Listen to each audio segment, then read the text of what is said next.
Welcome to the SAAFF Chronicles, the 9th episode series about all things freight and logistics. I'm your host, Jacob van Rensburg, Head of Research and Development at SAAFF.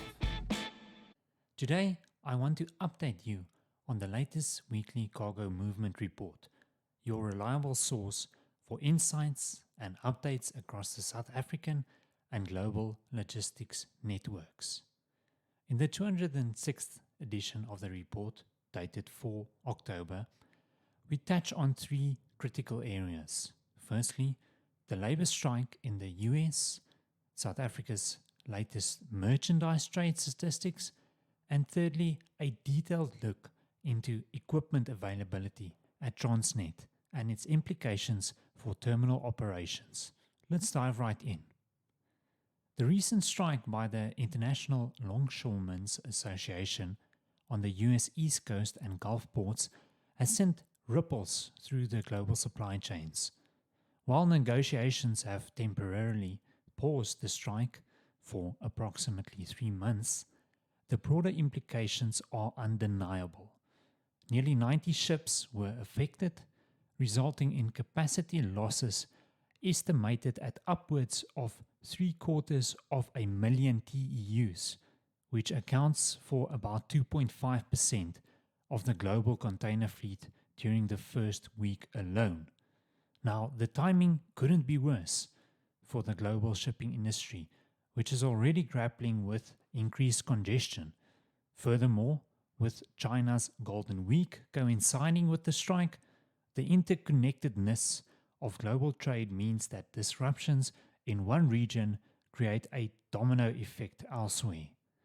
For South African exporters and importers, this translates into minor delays potentially increasing, furthermore some rising freight costs and ensuing uncertainty in shipping schedules, especially those linking with these areas, which could of course have long-lasting implications if the strike extends into the holiday season.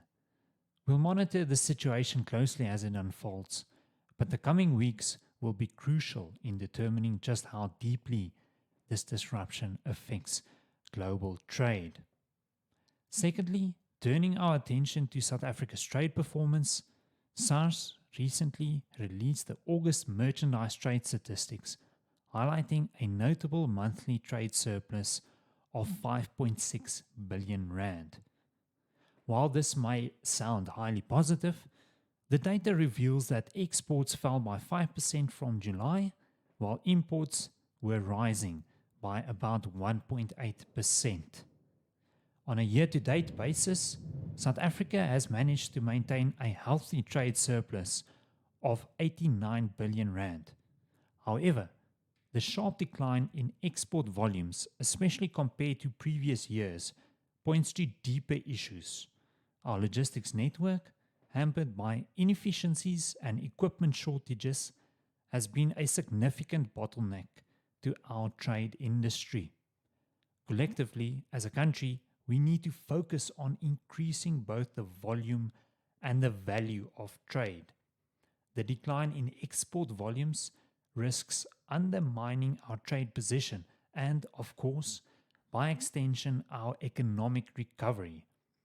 Increasing both value and volume over the long term will require investment in infrastructure, operational efficiencies, and of course, leveraging technological innovations to streamline trade. Lastly, and as such, let's address a pressing issue at home, namely that of equipment shortages at Transnet's terminals, particularly in Durban. Transnet has been facing challenges with straddle carriers availability at Pier 2, which has led to delays in vessel turnaround time and overall port productivity. Currently, only 61 out of the 94 straddle carriers are operationals, and while the procurement of 20 new units is a step in the right direction, the first batch is only expected to arrive in December, with full delivery scheduled by May 2025. In Pier 1, We've seen some improvement with the rubber-tired gantries increasing from 15 to 17 units. However, reliability remains a significant concern, and technical support is ramped up to address the frequency of breakdowns.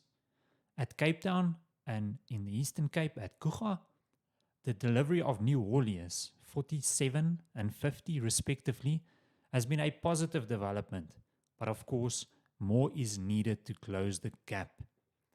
Now, these equipment challenges have real implications for our terminal operations, slowing down container handling and of course increasing dwell time and contributing to the backlog of vessels at anchor, currently still a significant issue at Durban. The recent recovery efforts, including targeted maintenance and the ramping up of equipment availability, are critical to ensuring that our ports can handle the growing demand for exports and imports efficiently. Fortunately, Transnet has assured stakeholders of their commitment to resolving these issues, but it will be a slow and gradual recovery process.